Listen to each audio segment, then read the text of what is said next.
All right, let's jump right in today. We're doing a deep dive into, well, the China-Taiwan situation.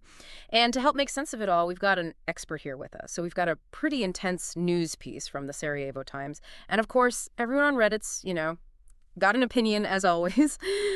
So let's try to figure this out. What is the current state of affairs between China and Taiwan?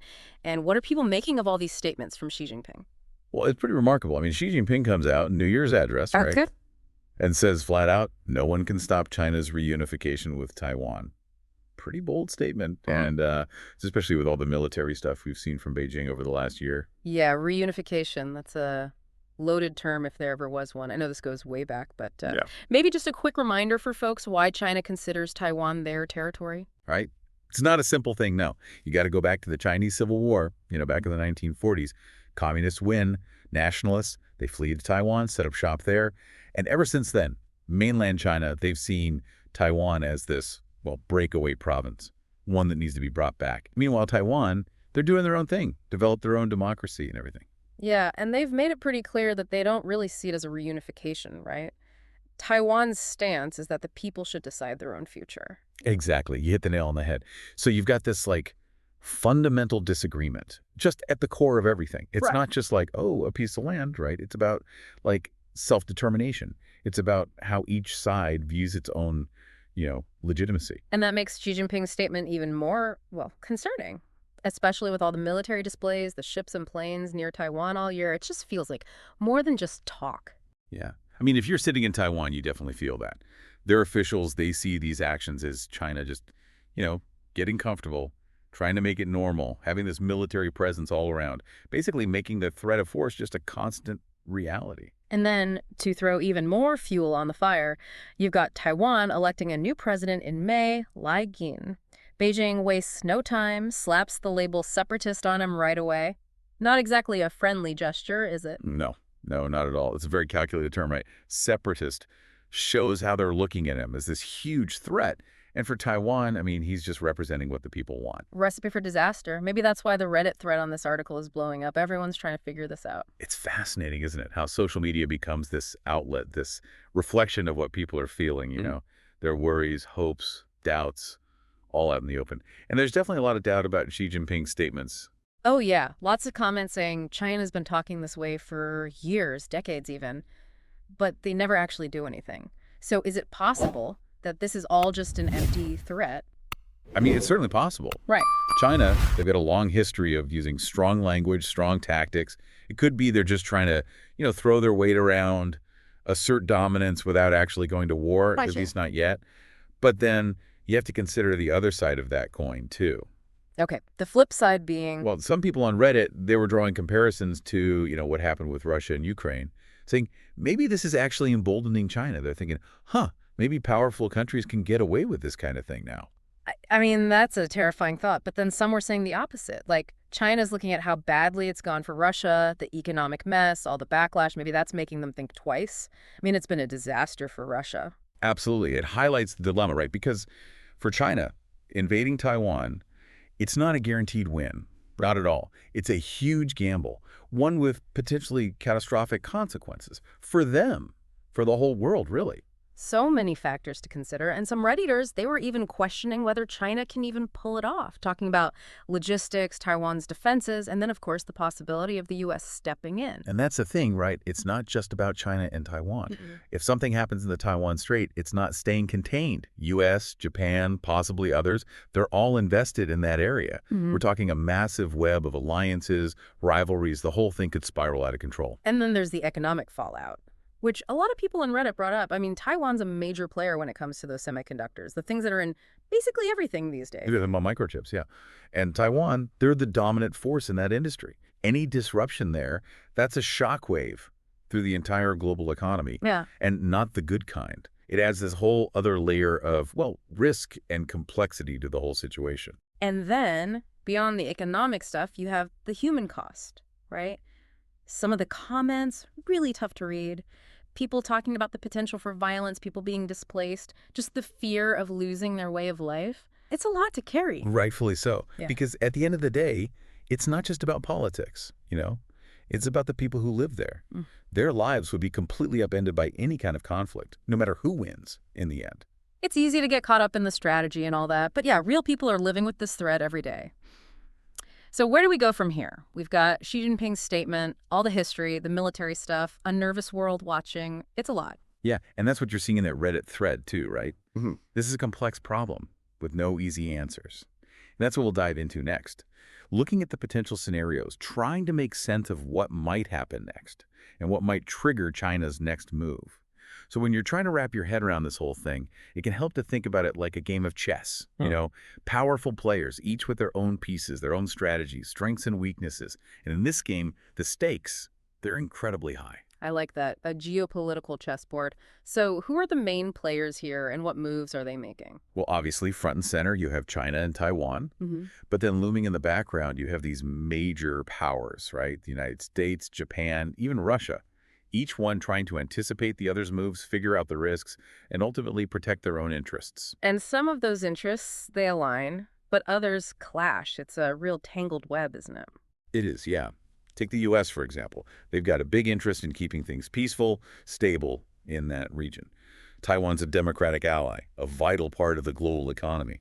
But at the same time, they don't want a direct military conflict with China.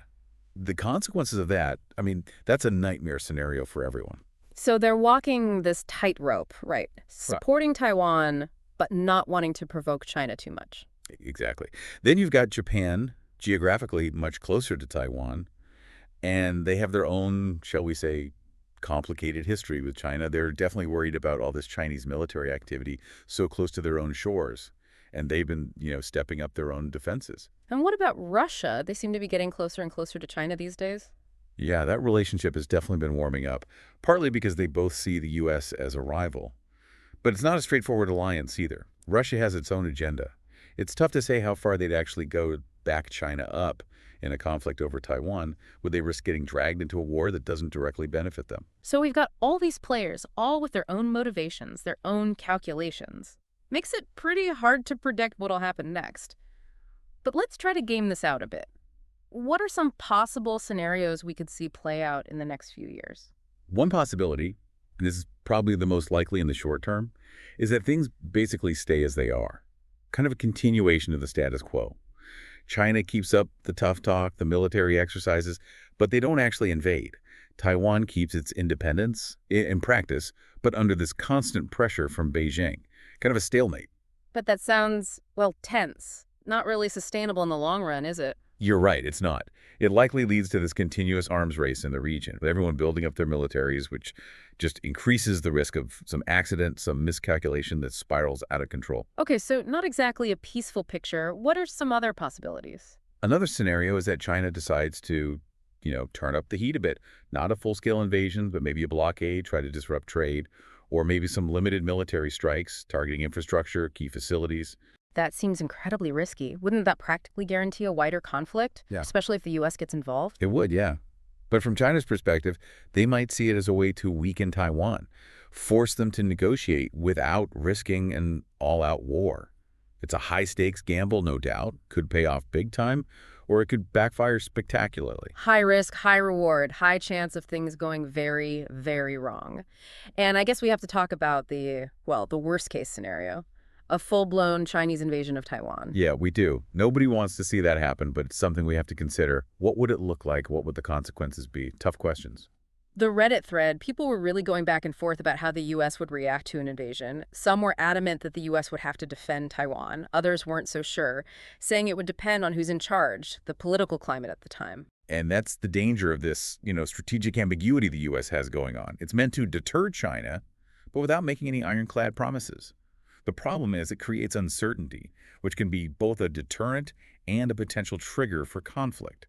If China misjudges the U.S. response, well, that could be how a war starts. So a lot depends on what China decides to do. What factors might influence their decision-making in the coming years? What should we be watching for? Well, one big factor is the situation inside China. Their economy, for example. If it starts weakening or if there's social unrest, that could push Xi Jinping to take a more aggressive stance on Taiwan.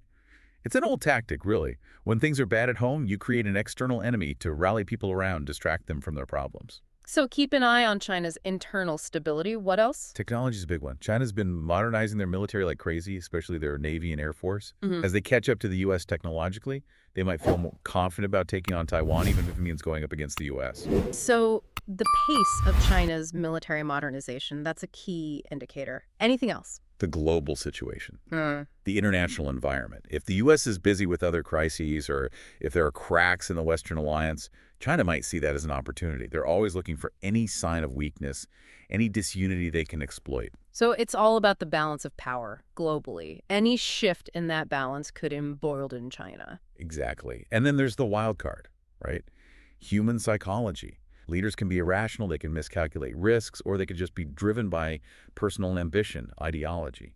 There's always an element of unpredictability when you're dealing with human behavior, and that makes predicting the future even more challenging. That's a sobering thought. So we've got these potential scenarios, but really no one knows for sure what will happen. It's like, I don't know, a high-stakes poker game with millions of lives on the line. And the players, they're not showing their cards. Makes it that much harder to figure out what they're thinking, what their next move will be.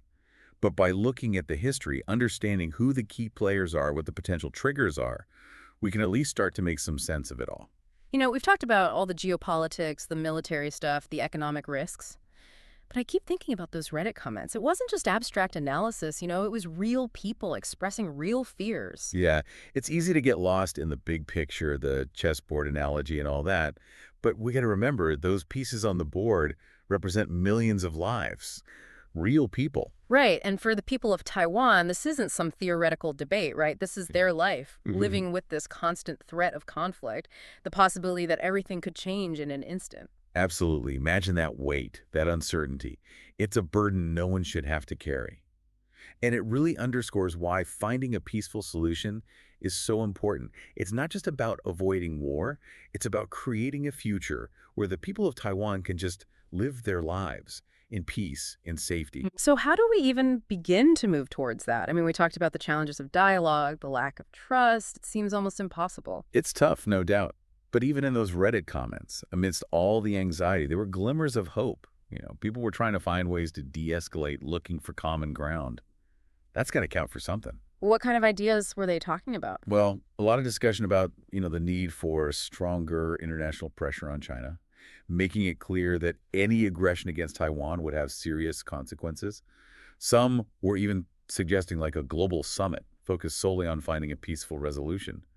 Bring everyone to the table. Ambitious, but I guess sometimes that's what it takes. Big problems, bold solutions. And what about the economic side of things? We talked about how connected the economies of China and Taiwan are and how damaging a conflict would be for both. Could that be a path to peace? Some experts think so, yeah. The idea being the deeper those economic ties, the less appealing conflict becomes. You create this interdependence, that makes cutting those ties very costly. So using economics to build bridges, not walls. I like that. Of course, it's not a guaranteed solution, Yeah. but it's part of the equation. And remember, it's not just about governments and politicians. People-to-people connections matter too, cultural exchanges, things like that. Yeah, building empathy, breaking down those stereotypes. Harder to demonize someone you understand. Exactly. That's where things like student exchange programs come in, joint research projects, even tourism. It's about fostering those human connections, reminding ourselves that we're all, well, human, even with our political differences. So as we wrap up this deep dive, I'm feeling, I don't know, a mix of things. Concern, definitely, but also a bit of hope that maybe, just maybe, we can find a way through this. I feel that too. This is a crucial moment, no doubt. The decisions made in the coming years, they'll have huge consequences, not just for China and Taiwan, but for all of us. You've given us a lot to think about. The history, the politics, the economics, but most importantly, the human cost of all of this. Any final thoughts for our listeners as they try to make sense of it all? Stay informed, stay engaged, and don't give up hope.